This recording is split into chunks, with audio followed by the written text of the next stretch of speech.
आज़ाद भारत के बाद अगर कुछ घोटाले हुए और उस घोटालों में एक सबसे चर्चित घोटाला का नाम लिया जाए तो हर्षद मेहता घोटाला जो है सबसे मशहूर रहा है। और आज हम लोग इस कहानी के ज़रिए यही जानने का कोशिश करेंगे कि आखिर हर्षद मेहता जो स्कैम था वह क्या था और कौन वह शख्स था, कैसे उसने 1-2 नहीं बल्कि पूरे 4000 करोड़ का घोटाला करता है। नमस्कार, मैं हरेंद्र और आज आप इस क्राइम स्टोरीज़ में ऐसे ही एक घोटाले की कहानी सुन रहे हैं कि आखिर एक कैसे धीरे धीरे एक शख्स ने स्कूटर पे चलने वाला एक शख्स किस तरह से सबसे अमीर आदमी बनता है और किस तरह से उसने 4000 करोड़ का घोटाला करता है। यह एक घोटाला जो 4000 करोड़ का हर्षद मेहता घोटाला था, इसने उस समय जो है पूरे देश को झकझोर कर रख दिया था और बैंकिंग सिस्टम और शेयर मार्केट जो है उस पर कई सारे सवालिया निशान भी खड़ा किए थे। और यही हर्षद मेहता स्कैम है जिसके बाद जो है सेबी का गठन किया गया था, जो स्टॉक एक्सचेंज और बाकी शेयर मार्केट बाज़ार पर जो है नज़र रख 1982-84 का दौर था और उस समय जो है दुनिया खास करके जो भारत काफ़ी तेज़ी से विकास कर रहा था और इसी के कारण जो है शेयर मार्केट में भी धीरे धीरे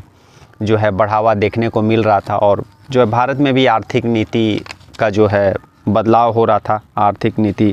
जो है देश में लागू हो रही थी, नई आर्थिक नीति जो हम लोग बोलते हैं। और उसी समय जो है एक शख्स जिसका नाम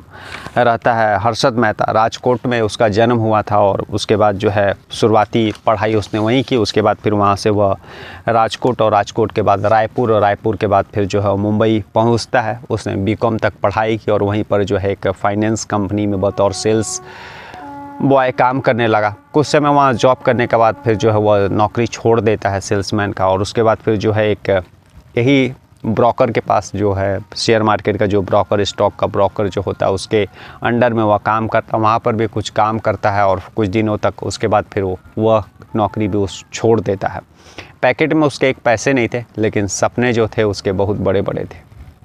इसके बाद धीरे धीरे जो है वक्त बीतते जाता है और तभी जो है वह अपना एक कंपनी खोलने का सोचता है। और 1982 में जब देश बदल रहा, फिनांस मिनिस्टर जो मनमोहन सिंह थे और देश के जो है प्रधानमंत्री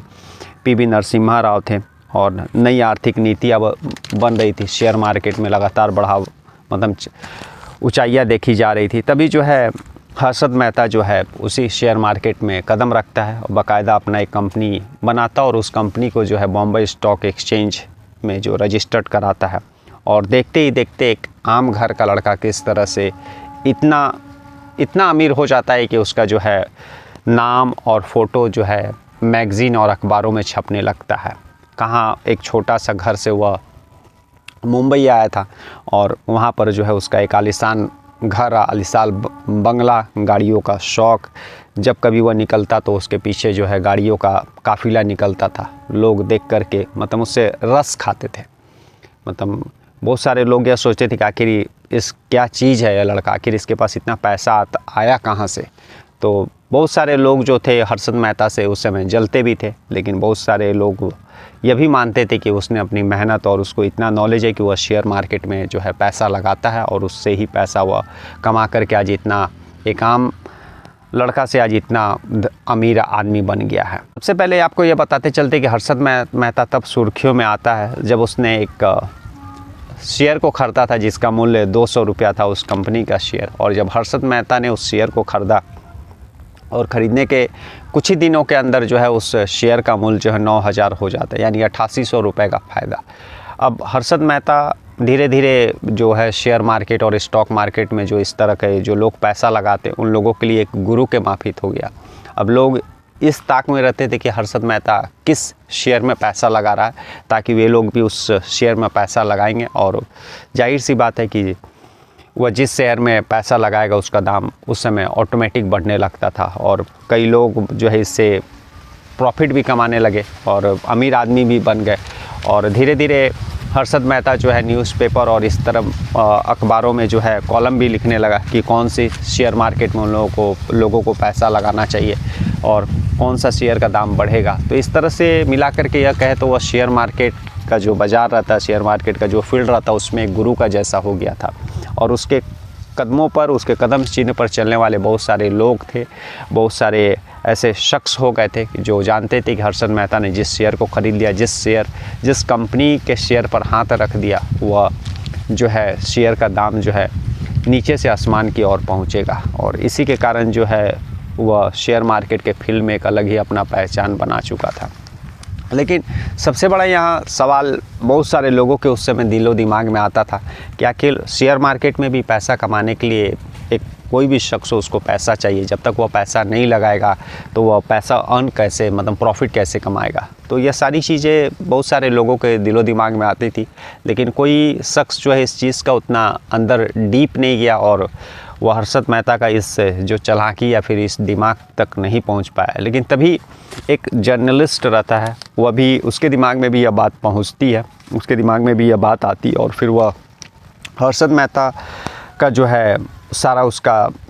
मतलब जांच करता है अपने चुपके से और सारा चीज़ पता लगाता है कि आखिर हर्षद मेहता के पास इतना पैसे आते कहाँ से, करोड़ों रुपया, और फिर ताकि वह जो है स्टॉक शेयर मार्केट में पैसा लगाता और फिर उस पैसे से जो है वह फ़ायदा कमाता है। क्योंकि शेयर, अगर आप करोड़ रुपया का शेयर खरीद रहे हैं तो उसके लिए आपको करोड़ रुपया चाहिए भी, तो तभी तो आप अगले दिन 2 करोड़ कमाएं या प्रॉफिट 5 करोड़ का कमाएं, लेकिन पहले तो आपको 1 करोड़ चाहिए। तो यह सारी चीज़ जो है लोगों के बीच भी था जो इस फील्ड के जानकार थे, और उसमें से एक जर्नलिस्ट को भी इस बात का उसके दिमाग में आता है और फिर जो वो अपने लेवल से तफ्तीश करता है। तब इस हर्षद मेहता के इस दिमाग के पीछे का जो है चालाकी उस जर्नलिस्ट को पता चलता है और कि दरअसल किसी हमारे और आपके जहाँ पर भी रहते हैं तो किसी भी बैंक का जो ब्रांच रहता है उसके पास अगर नकदी कम हो जाता है तो वो अपने दूसरे ब्रांच, किसी अगल बगल जो दूसरे बैंकों के ब्रांच रहते हैं वहाँ से वह लोन ले लेता है और वह लोन जो है 15 दिन का लाता है। यानी उधार हम लोग कहें तो हम आप अगर जाते हैं बैंक तो 15 दिन का बैंक कभी किसी को लोन नहीं देती है, क्योंकि रूल है कि 15 दिन का लोन बैंक किसी को भी नहीं दे सकती है। लेकिन एक बैंक दूसरे बैंक को जो है उसको उधार हम लोग बोलेंगे, उस ब्रांच के जो मैनेजर साइन करके एक रसीद देते हैं और उस बैंक के लोग उस नज़दीकी बैंक में जाते हैं और फिर जहाँ पर नकदी अवेलेबल वहाँ से वो नकदी लेते हैं और फिर 15 दिन तक अपना नकदी का जो कारोबार है लोग वह बिजनेस करते हैं और फिर वापस बैंक के पास जब पैसा आता है तो जिस बैंक से, जिस ब्रांच से वह लोन लिए रहते हैं वो पैसे वे लोग उसको लौटा देते। इस तरह से बैंकिंग सिस्टम के अंदर, ब्रांच के अंदर जो है लोन, नकदी का लोन जो है वह लोन बोले या उधार बोले, यह सिस्टम चलते रहता है। लेकिन आम लोगों के बीच, हमारे और आप लोगों के लिए बैंक जो है कभी 15 दिन का लोन नहीं देती है। अब हर्षद मेहता को यह चीज़ मालूम था कि जिस ब्रांच में और बैंक में एक ब्रांच दूसरे ब्रांच के पास अगर नकदी कम हो जाता है तो किस तरह से ब्रांच अपनी नकदी को पूरा करते हैं। हर्षद मेहता इसी जो है सिस्टम का फ़ायदा उठाता, वो अपनी पहुंच, अपने ऊपर तक जो है साँठ गाँठ रहता, उससे वह बैंक से 15 दिन का लोन ले लेता था और काफ़ी ब्रांच से और काफ़ी अलग अलग बैंकों से, और लोन लेने के बाद जो है उसी पैसे को वह स्टॉक मार्केट और जो है शेयर मार्केट में लगाता था और जब वह प्रॉफिट हो जाता था उस पैसे को वापस जो है उस ब्रांच में इंटरेस्ट के साथ जो है वह पैसा लौटा देता था। बैंक को भी कोई ऑब्जेक्शन नहीं था क्योंकि हर्षद मेहता को जो है वो उसको इंटरेस्ट के साथ वापस पैसा रिटर्न कर देता था और एक तरह से बैंक का यह बिजनेस हो रहा था। लेकिन जो है काफ़ी ऊपर लेवल में यह सारी चीज़ें पता नहीं था और यह सिस्टम जो है लगभग 1984 से 1992 तक ऐसे ही चलते रहा। वह बैंकों के ब्रांचों से करोड़ों रुपए लेता था, स्टॉक मार्केट में लगाता था और फिर लगभग 10-12 दिन के अंदर वह उससे प्रॉफिट कमाता था और फिर बैंक से लिए हुए जो पैसे रहते उस इंटरेस्ट के साथ बाकायदा जो है वह बैंक में उस ब्रांच में जमा कर देता था। यह सिस्टम लगभग चलते रहा, लेकिन धीरे धीरे जो कहते हैं ना कि जो जब अच्छे दिन रहे तो सभी चीज़ अच्छे होते और जब ख़राब दिन कभी बोल करके आते नहीं, तो वही हुआ। शुरुआत में स्टॉक मार्केट, उस समय आर्थिक नीति बन रही थी, शेयर मार्केट में लोगों का रुझान था और धीरे धीरे जो है शेयर काफ़ी मतलब ऊंचाइयाँ पर चढ़ रही थी। तो उस समय हर्षद मेहता और उसके साथ जो है बहुत सारे लोग जो हर्षद मेहता को शेयर मार्केट का गुरु मानते थे और बहुत सारे लोगों ने पैसा कमाया। लेकिन धीरे धीरे 1993-94 के बाद शेयर मार्केट डाउन होने लगा और लगभग जिसमें हर्षद मेहता पैसा लगाता वह शेयर भी जो है प्रॉफिट नहीं कर पा रहा था। इसके कारण जो है हर्षद मेहता को जो है लॉस होता था और बाकी जो है उसने बैंक से लोन लिया था। तो अब यहाँ पेच यहाँ फंसता था कि वह बैंक ने 15 दिन का लिए उधार दिया था, हर्षद मेहता को लोन दिया था। अब बैंक के पास नकदी नहीं रहता था क्योंकि 15 दिन के बाद जो है 15 दिन के अंदर हर्षद मेहता पैसा बैंक को, उस ब्रांच को लौटा देता था। तो बैंक के पास जब नकदी आ जाता था तो वो अपने लोकल कस्टमर्स के साथ जो है नकदी का बिजनेस करने लगती थी। लेकिन कभी बैंक ने ये नहीं सोचा कि अगर उसने 15 दिन के अंदर हर्षद मेहता नहीं दे पैसा तो आके 16 दिन क्या करेगी बैंक। अब लोकल जो बिज़नेस उसका जो है कस्टमर, उसके साथ कैसे वह कारोबार करेगी। होता यही है 1994 के बाद लगातार जो हर्षद मेहता जिस शेयर में पैसा लगा था उसका जो है रेट ऊपर नहीं जाता था। लगातार हर्षद मेहता को जो है शेयर मार्केट में घाटा होने लगा और जिसके कारण वह जो बैंकों के जिस ब्रांच से जो पैसे लिए रहता था 15 दिन के लिए वह लौटा नहीं पाता था। अब बैंक का जो ब्रांच का हालत ख़राब कि वह आखिर जो है अपना लोकल कारोबार, नकदी कारोबार जो है, जो बैंक के जो अपने कस्टमर है उन लोगों के साथ कैसे करे। धीरे धीरे यह बात जो है बैंकों के ऊपरी ऑफिशियल तक जाती है। ऑफिशियल तक जाने के बाद सारे लोगों का हालत ख़राब, सारी बातें जो है लोगों में और जो बाकी न्यूज़पेपर और न्यूज़ चैनल इन सारे लोगों के पास आता है कि किस तरह से हर्षद मेहता जो है 15 दिन के लिए बैंकों के अलग अलग ब्रांचों से लोन ले करके जो है शेयर मार्केट में पैसा लगाता था और प्रॉफिट कमाता था। और इस तरह से जो है वो अपना प्रॉफिट करते गया गलत तरीके से। था तो इलीगल लेकिन वो बैंकों को कायदे से पैसे दे देता था। तो इसलिए उसने 1984 के बाद 1992 तक कभी उतना कोई दिक्कत हुआ नहीं। लेकिन अचानक जब शेयर मार्केट एकदम डाउन होने लगा और लगातार जो है हर्षद मेहता को हर शेयर में लॉस होने लगा तो उसका हालत ख़राब हो गया। अब उसके पास जो है बैंकों को पैसे लौटाने के लिए पैसे ही नहीं रहे। और ये सारा चीज़ें जो है वो जर्नलिस्ट जो पता कर रहा था उसको जब पता चलता है तो वो सारा चीज़ें कॉलम बना करके न्यूज़पेपर में छाप देता है। और जब न्यूज़पेपर में छापता है तो जितने भी बैंकों के आला अधिकारी रहते हैं और बाकी जो है फिनांस मिनिस्टर जो आर्थिक नीति ये सब देखते हैं उन लोग सक्रिय होते हैं और तुरंत जो है सारा चीज़ लेकर के एक टीम का गठित करते हैं। सारे जो है फाइनेंस डिपार्टमेंट और जो है बैंक के सारे लोग मिल करके जो है पार्लियामेंट में एक जो है कमेटी बनाते हैं और कमेटी जो है जांच रिपोर्ट जांच करती है, तफ्तीश करती है। तब यह जा कर के पता चलता है कि जो हर्षद मेहता का जो उसने सारे जो बैंक से लोन लिया था, बैंक के जो ब्रांच में जा कर के वो 15 दिन के लिए जो लोन बोल करके लिया तो वह लगभग 4000 करोड़ रुपए का है।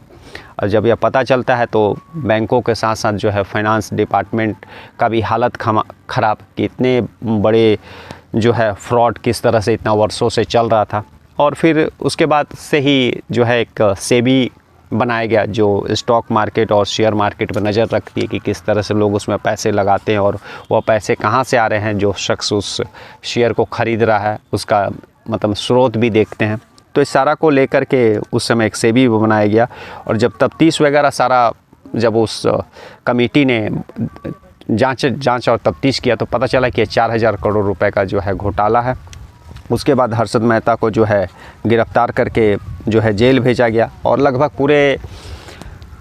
देश से लगभग 70 केस ऐसे आए, 70 ऐसे मामले आए जिसमें फ्रॉड और बैंकों से लोन लेकर के जो है उसने गलत तरीके से पैसे का यूज़ किया और पैसा वापस नहीं लौटा पाया। लेकिन किसी भी मामले में हर्षद मेहता को सज़ा नहीं हुआ सिवाय एक मामले में ही जो है देश का जो है सुप्रीम कोर्ट उसने हर्षद मेहता को 5 साल और 25,000 रुपये का जुर्माना लगाया था। अब आप सोच लिए कि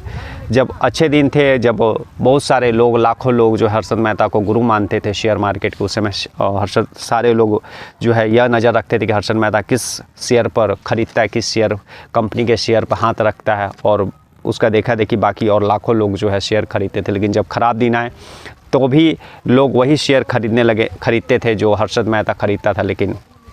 उसमें बहुत सारे लोगों को जो है हानि हुआ और यहाँ तक कि बहुत सारे सैकड़ों हज़ारों लोगों ने तो बाद में उन लोगों का इतना कर्ज उन लोगों का हो गया कि वे लोग खुदकुशी भी कर लिए। बहुत सा मतलब लोगों का जो है घर भी बर्बाद हो गया। तो यह कहानी थी कि इतने हज़ारों लाखों लोगों का घर बर्बाद करने वाला सैकड़ों लोग जो आत्महत्या किए हुए, बाकी जो है 70 मामले तफ्तीश में, जांच में जो उस कमेटी को मिले, उसका सज़ा सिर्फ एक केस में हुआ और वो भी सिर्फ 5 साल की सज़ा और 25,000 जुर्माना। और इसी बीच जब वो कुछ दिन जेल में रहता तो हर्षद मेहता फिर जेल से बाहर आता और जेल से बाहर आने का फिर वह शेयर मार्केट में पैसा लगाने का काम करने लगा। पुलिस जो है कुछ समय के बाद फिर उसको पुराने ही जो केसेस थे उसी के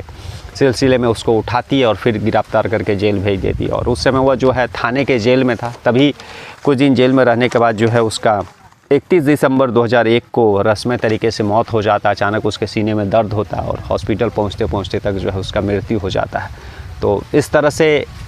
यह शेयर मार्केट से जुड़ा एक शख्स का स्टोरी था। हर्षद मेहता शेयर मार्केट से जुड़ा एक ऐसा स्कैम का कहानी था जिसमें 1-2 नहीं बल्कि 4000 करोड़ का घोटाला हुआ और उस समय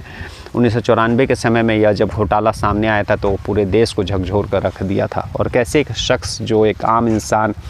और वह मुंबई पहुंचता है और लेकिन उसके सपने हसीन थे, वो कहाँ वह स्कूटर से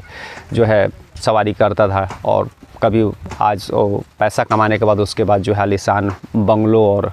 बाकी गाड़ियों का काफ़िला, किस तरह से वह जो है एक शेयर मार्केट का जो है वो गुरु बन गया। लाखों जिस शेयर पर वह हाथ रख देता था वह शेयर जो है सोने का भाव हो जाता था। 70 केस में भी वह पूरा सज़ा नहीं काट पाई क्योंकि अंत में उसका 31 दिसंबर 2001 को ही जब सुनवाई चल रही थी, जब वह जेल में था, तभी उस समय ही उसका मौत हो गया। और जानकार जो है वे लोग यही कहते हैं कि शेयर मार्केट का जो 4000 का हर्षद मेहता जो घोटाला स्कैम के नाम से जाना जाता है, उससे पहले ना ही इस तरह का घोटाला हुआ और ना ही 1994 के बाद इतना बड़ा शेयर मार्केट के फील्ड में कोई घोटाला हुआ। तो हर्षद मेहता एक इंसान जिसने किस तरह से बैंकिंग सिस्टम का जो है फ़ायदा उठा करके जो है अपना शेयर मार्केट में करोड़ों और अरबों रुपया कमाया, और अंत में जो कहते हैं ना, जब अच्छे दिन रहते तो हर चीज़ अच्छा और जब ख़राब दिन आते तो कभी तो बोल के नहीं आता। वही हुआ, जब उसका ख़राब दिन आया तो सारा किच्चा चिट्ठा जो है वह जमाने के सामने आया, लेकिन अंत में वह एक भी केस में जो है गुनहगार साबित नहीं हो गया। कल हम लोग फिर ऐसी किसी कहानी के साथ मिलेंगे, तब तक के लिए नमस्कार, जय हिंद, जय भारत।